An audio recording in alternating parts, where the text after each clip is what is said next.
It's Queensland Cricket and the Brisbane Heat's great pleasure to announce that Darren Lehmann will be taking the coaching role for the next 3 years with the Brisbane Heat, and will be appointed the coach of the Queensland Bulls for the 2011 and 2012 season.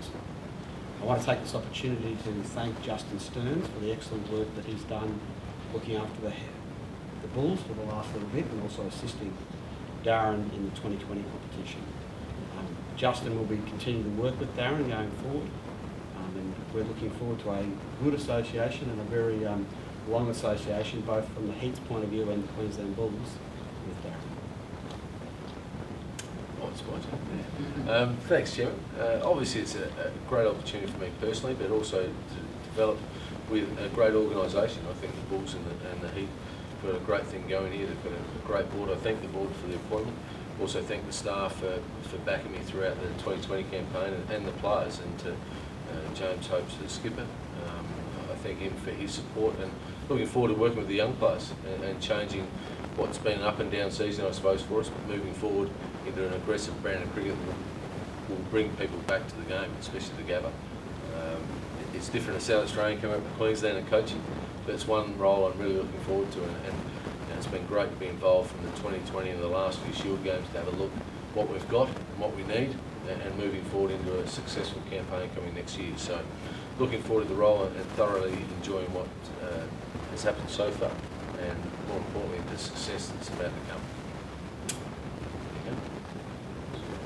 Jim, there's a bit of thought that with this new competition, a lot of states might have separate first class and 2020 coaches. Why you think it can work well?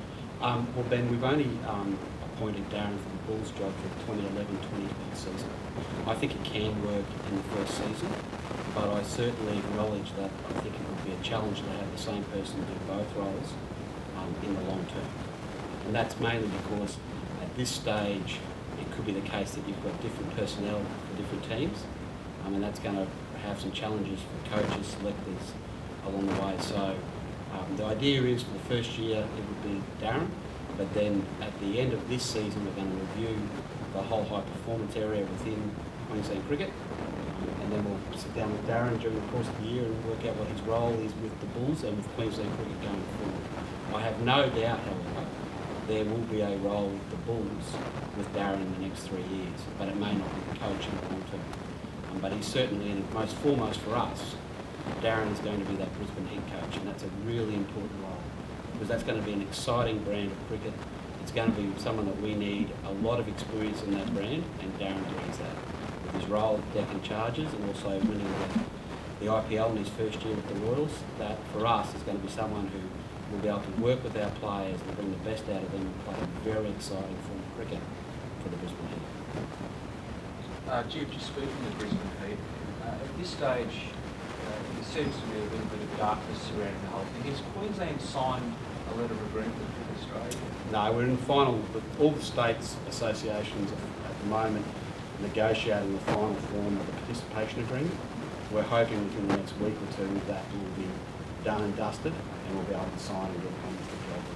Developing a team and a new concept in a relatively short period of time, so that we can start with a pretty whiz-bang competition in that December period this year. You're not concerned that it's getting on Yeah.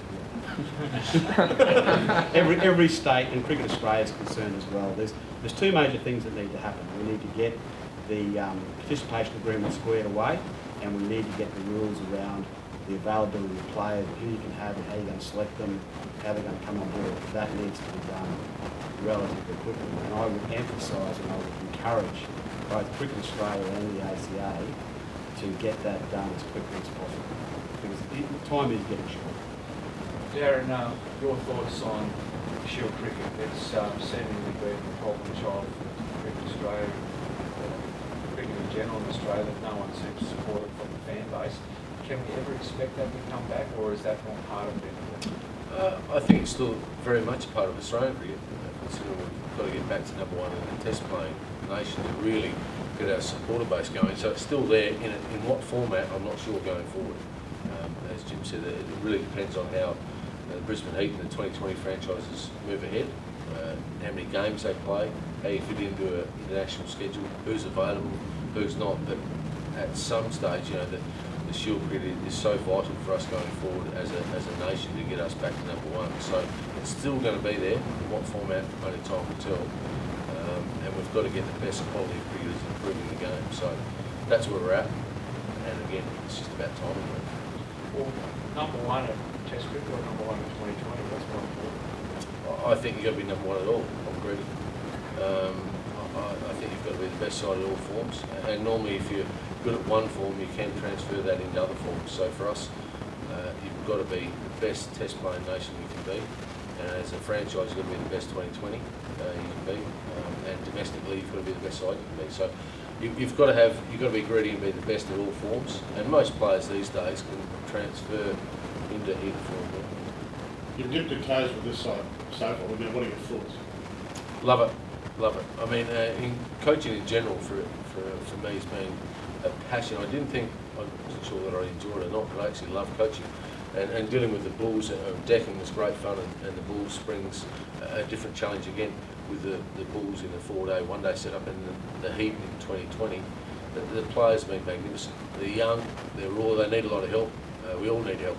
I'm a young coach, I'll need help from obviously Jim and his board and the staff to support me. But at the end of the day, we've got a good product with players here. We've just got to improve the cricket skills. If we do that, I think we'll have success. Yeah, I'm not wanting to put the cart before the horse. What about national aspirations for you coaching? You just mentioned how much of a coach you want to be. I mean, is that always in the forefront? I'd like to concentrate on the jobs I've got at the moment, mate, to be perfectly honest, and see if I can do them well enough. Look, I'm only new at coaching, and again, I think the Heat and the Bulls have taken a risk on me, but it's going to be great fun. It's going to be an enjoyable ride. There are going to be highs and lows, and that's just what happens in cricket, full stop. So for me as a coach is to keep everyone playing the same way.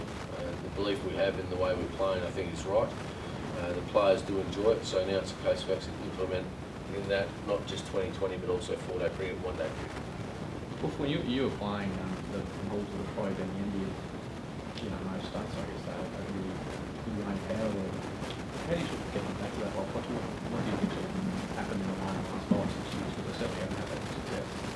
They lost a lot of great players as well, by the way, so we've got a lot of young players playing now. They've still had success, probably not as much as they would like. We certainly are looking forward to having that success back. That's going to be a lot of hard work with the playing group and the support stuff. We know that, we're not shying away from that at all. You'll see a different brand of cricket from us. The players that have been great, they've jumped on board with what we're trying to do, and that's all we can do. We can do the best we can as a support staff and playing staff. But I will say we'll be playing a nice and aggressive brand of cricket that brings people back to the game. With the 2020 franchise, there was engagement still sort of up in the air. Did you have sort of, in your mind, specific players, the type of players that you want to recruit? No state boundaries, whatever you think.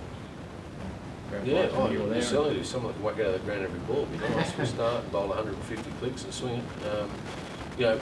Look, we'll have our plans for Queensland, obviously up here at the Gabba where it's vast and bouncy, and probably have different plans for away from home. So that's what we get into as a side. We've got to chop and change from where we play and what teams we pick, and we'll be doing that in all forms.